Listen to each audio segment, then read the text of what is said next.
All right, welcome back everybody to Nature's Not Canceled Week 3. This week we are going to be talking about spring at the Watershed. So as you can see, we are at the Watershed. I'm Danielle Kalina back with you, and I have someone else helping me today. Hello, I'm Lindsay. I am one of the board members, and I'm here to help Danielle do a springtime walk. So we are going to be doing a springtime walk at the Watershed. But first, we wanted to talk a little bit about walking our trails and social distancing. So right now, here, let's see. There I am. I have a selfie stick today. So right now, our trails are open. The only thing that is closed is our building. We don't have any programs or anything going on. You're free to walk the trails. They are not closed. The park next door to us is closed though. No playground equipment, no basketball, but you're free to walk our trails as long as you're practicing safe social distancing. So me and Lindsay are going to show you some tips for practicing safe social distancing here at the Watershed. All right, so our first thing we're going to talk about is 6 feet of distancing between you and somebody else that is not in your household. That is a big thing that the CDC is telling us, that you should be 6 feet away from somebody. So Lindsay went ahead and drew out these very nice, and you could come and see them if you want, very nice footprints that's 6 feet apart. So if Lindsay is walking the trail, I am going to be 6 feet apart. Same with here. Easy peasy. Now this is really recommended for people that do not live in your household. I am not saying that you need to be 6 feet apart from your children, your spouses, your partners, just anyone that doesn't live in your household.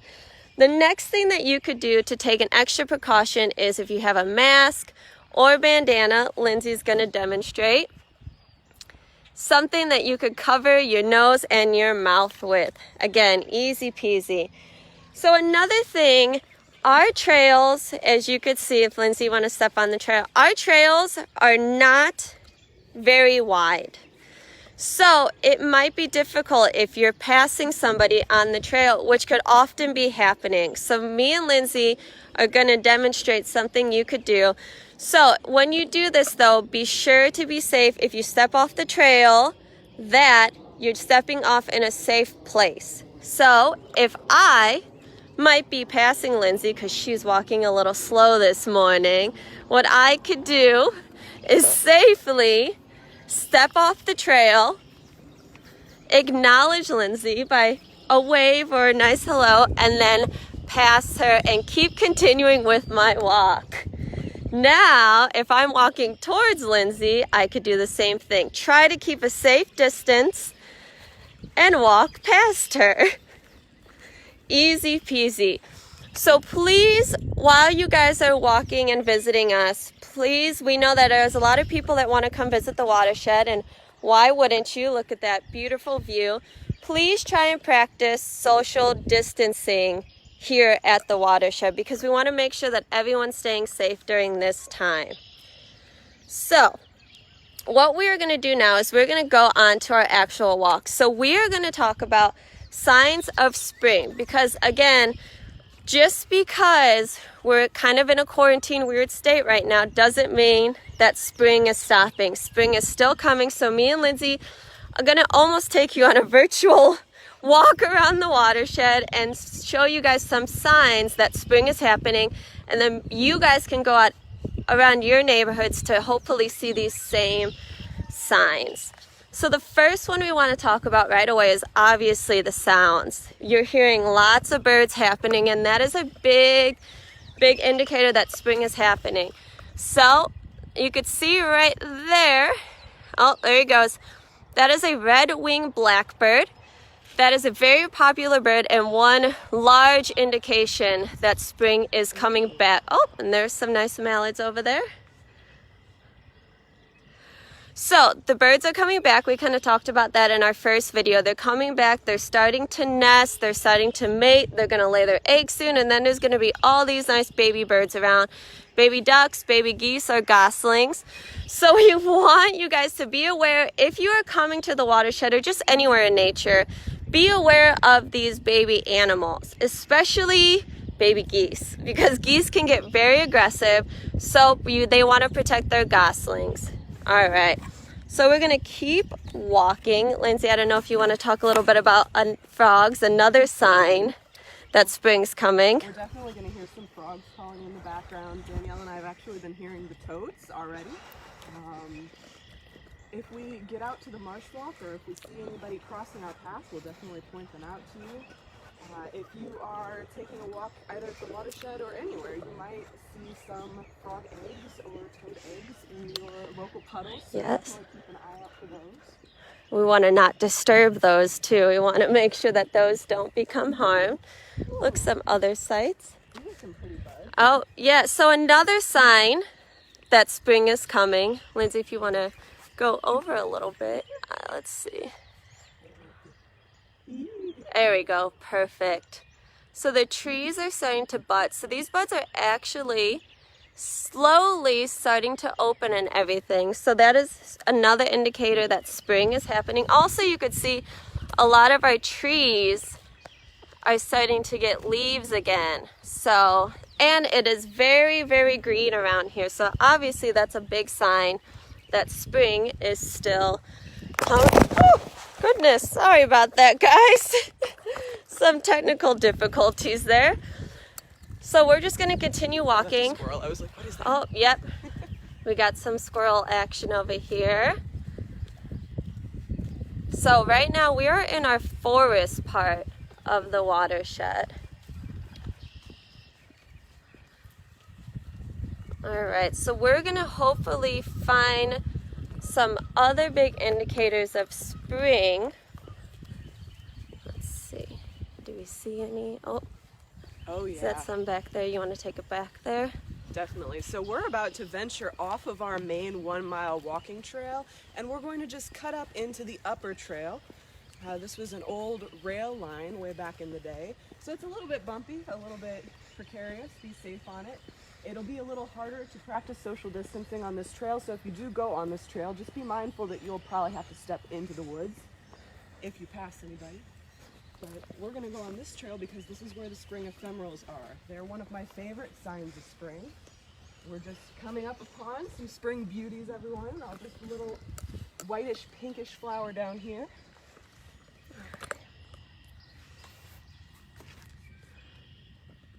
All right. There are tons of flowers that bloom in the woodlands in early spring. Those are called spring ephemerals, and particularly in the woodlands, you're going to find a lot of really cool but very short-lived flowers. That's why they're called ephemeral. Just like ephemeral pools for the tadpoles, they dry up, they're temporary. So are these beauties. All right, someone asked question if our trails are open. Yes, our trails are open. Our building is closed. Just make sure you're practicing safe social distancing on those trails. So what Linze was saying, this one is a little bit narrower, so a little harder to practice social distancing. All right, friends, we've got some trillium and some bluebells. Ooh, and some, what is that, jack in the pulpit? Hold on, let me check my notes. May apples, I'm done. All right, which one we going for? for? The trilliums are right under you, right here. So that's where your little flower will come out. Typically trilliums are going to be red, but there are other colors. There's definitely white trilliums, and there might be yellow. And then we have the May apples next. And we'll save the bright, colorful one for last. The bluebells. Let's see. Oh, I see woodland phlox too. I didn't even see that. This is a great little area. Awesome. Awesome, awesome. And right behind you is the woodland phlox.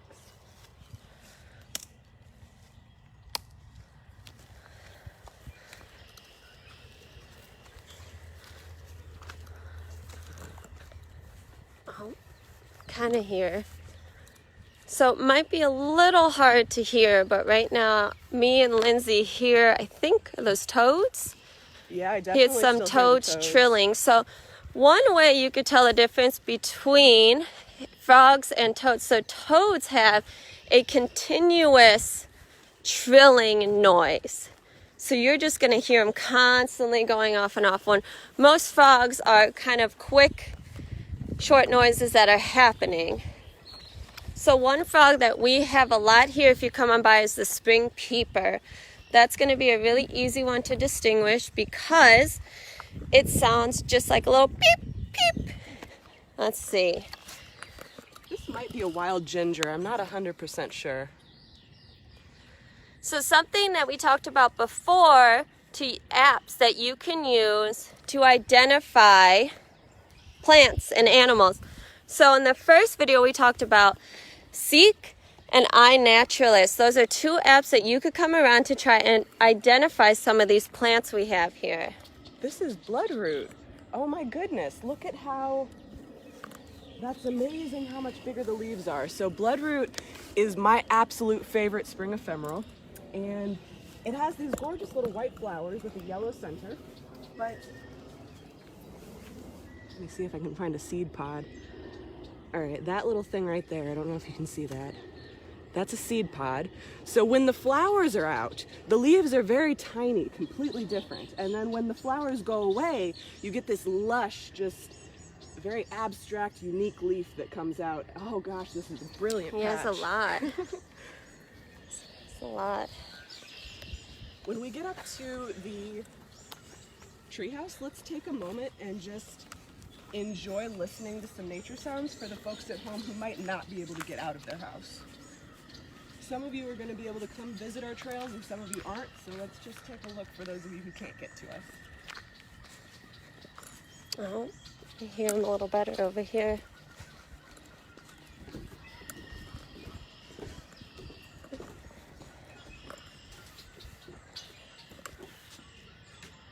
Oh, is that a blue jay? Yeah. So it's a beautiful day here at the watershed. Very active too with all the birds, the toads.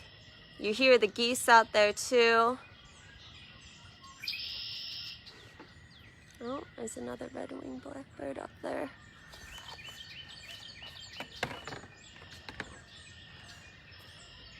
All right, so we're gonna continue on our walk. We're gonna go down and we should be able to go onto the Marsh walk, I think. So that one is gonna be a little trickier to practice social distancing on. So please be aware when you are walking on the Marsh walk, because it is narrow and obviously there is no place to really step aside because you will be in water.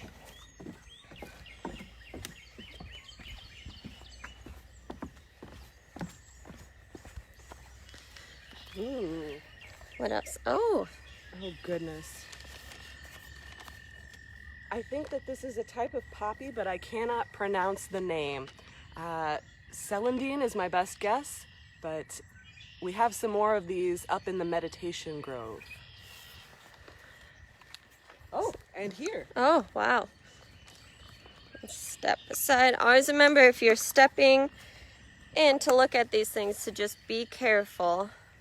Wow, it's a lot. It is. That's beautiful. It is very nice. So you could come on down and log these things into your iNaturalist account. Is that early poison ivy? Where? That I think it might be. But Yeah. That is another great thing that we should mention is that since everything is coming back, another thing that's coming back, Lindsay, if you want to talk a little bit, is poison ivy. I am so allergic to poison ivy, friends. I break out in a huge rash all over, and it's just miserable all summer. So poison ivy has those 3 distinct leaves. You can Google it to get a better idea of what it exactly looks like, and it does have some cousin sister plants, poison oak, poison sumac. Typically at the watershed you're going to find more poison ivy than any of the others, and while we do work really hard to control the poison ivy, especially around the trail areas, it is a very prolific plant and it's persistent. So just keep an eye out for poison ivy. If you don't know what it looks like, do a quick Google search before you come out. Also, again, not to mention those apps again, but you can use Seek or iNaturalist to help you identify poison ivy, because you just always rather be safe than sorry. Is that a blue heron out there? Oh, it is. Oh, let's see if we go. All right, so we're gonna go on our marsh walk. So, oh, a tree frog I heard. Tree frog, Yeah, yeah. so let's see. Of course it's gonna. So we heard a nice tree frog, and right now we're still hearing those toads. I don't know if you guys can hear the toads because it might not be too loud, but if you guys take a walk around maybe your neighborhood that maybe has a pond, especially in the evening hours, and especially maybe right after a nice rain or a warmer night, you will hear tons of toads, frogs. I can almost guarantee it. So we are on our marsh walk right now.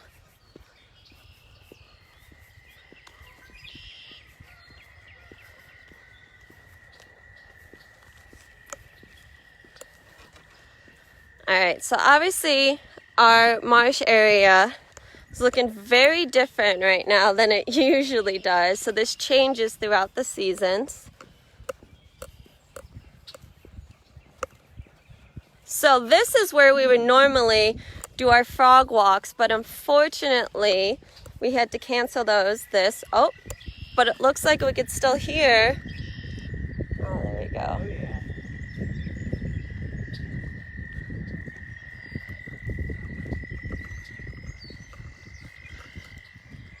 Oh, let's see. Can I zoom in at all in here?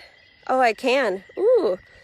All right. So right there, we have a nice blue heron over there. So that's actually really cool to see. It's probably listening to those toads also and thinking, I hear my snack. Awesome. So let's just listen.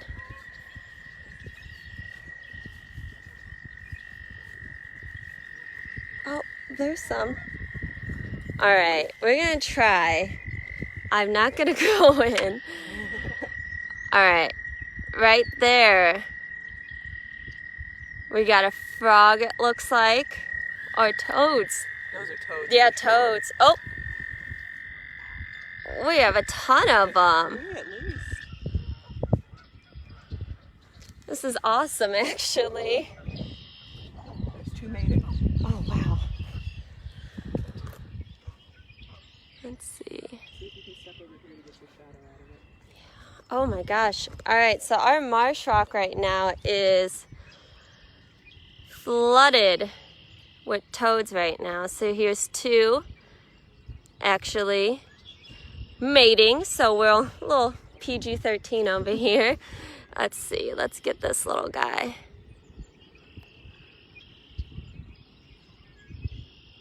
This is super cool. Yeah, that's awesome. Also, you could see some little fish too. Yeah.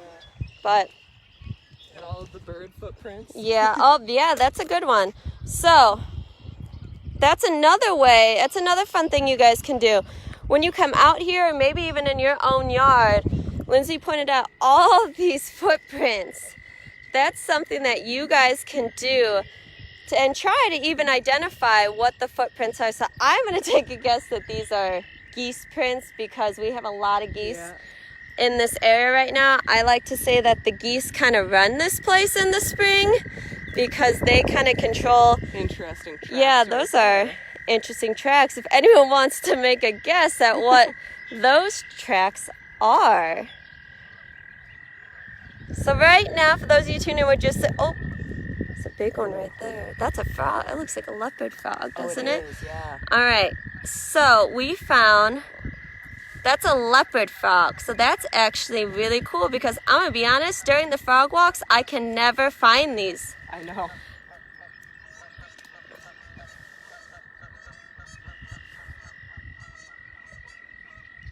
Oh, and we have nice Sheila mentioned that footprints also count as observations in iNaturalist. Oh, too bad we didn't bring a net. I know, I'm wondering if I can get it. You gonna try? All right, so Lindsay is gonna try and catch this frog for us. Oh, awesome. So what we have here is oh, and it fell. We tried our best. So you could come out here and try to explore this area and see what other frogs that you may be able to find. Like I said, we have peepers. What else do we have out here? Bullfrogs, Horse frogs, leopard, toads. toad. Yeah. Do we have some fowlers?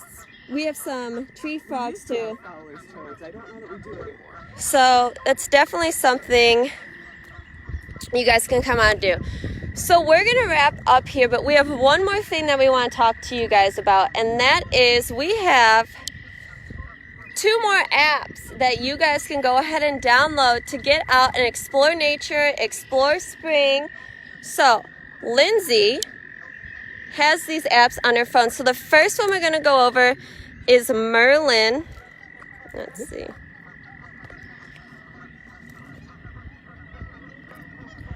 Merlin Bird ID. Oh, it's telling me I cannot rotate my phone. Sorry guys, a little difficulty here. Alright, so Merlin Bird ID is a cool one. We might have mentioned this briefly before. There you go. So that one is going to help you ID birds that you don't know about. Should I start bird Yep, ID? so she's going to start her bird ID. And then it's going to ask her current location, because that will matter when looking for birds. When did you see the bird? What size the bird is. So Let's go with that great blue heron. yes, let's go with that one.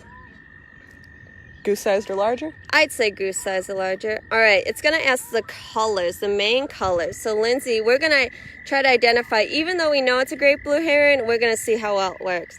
What was the bird? Was it eating on a feeder, swimming or wading, on the ground, in trees or bushes, on a fence, soaring or flying? So obviously this bird was wading. So it's going to create a list, Check and it right out. there it identified. So also it could do different sounds. So if you want to play the sound.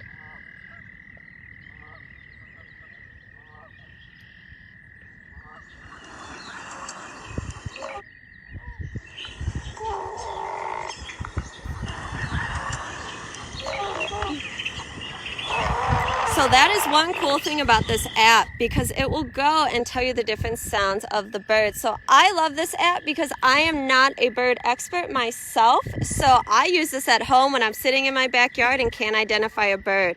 The other app we're going to explore is called geocaching. So this is another app. Both of these apps are free. So geocaching is this cool thing. So it's almost like a scavenger hunt. All these green dots are different little, I'm going to call them little treasures, because that's kind of what they are. So if you click on, oh, let's see. Let's go back, yeah. All right. Oh, got to agree to all these things. So if Lindsay clicked on that, it says, I spy an old tire swing. So you can navigate to it. It's going to tell you the difficulty, the also difficulty of the terrain, and how small it is. So these things, sometimes people put them in little film canisters, little boxes, something that they will store somewhere. You could go back again. That you can find. Sometimes it asks a question, sometimes it has you put your name on it, and it's just kind of a cool thing that everyone can do in the community. So if you want to zoom out, let's see. So there are a few at the Watershed, but zoom out even more. There are some everywhere. So I guarantee if you download this app, you can find some right in your area. So that's a cool another way to get out and explore, kind of like being a little treasure hunter scavenger hunt. So yes, as you can see, there are plenty in this area. So that's something you could do to get out and explore the spring, the beautiful days we're having, especially today and yesterday. But for today, we are actually going to let you guys go. So thank you for joining us. Don't forget to tune in Friday, and we'll have some cool activities and challenges for you guys to do. So thank you for watching, and we will see you guys next week. Thanks, guys.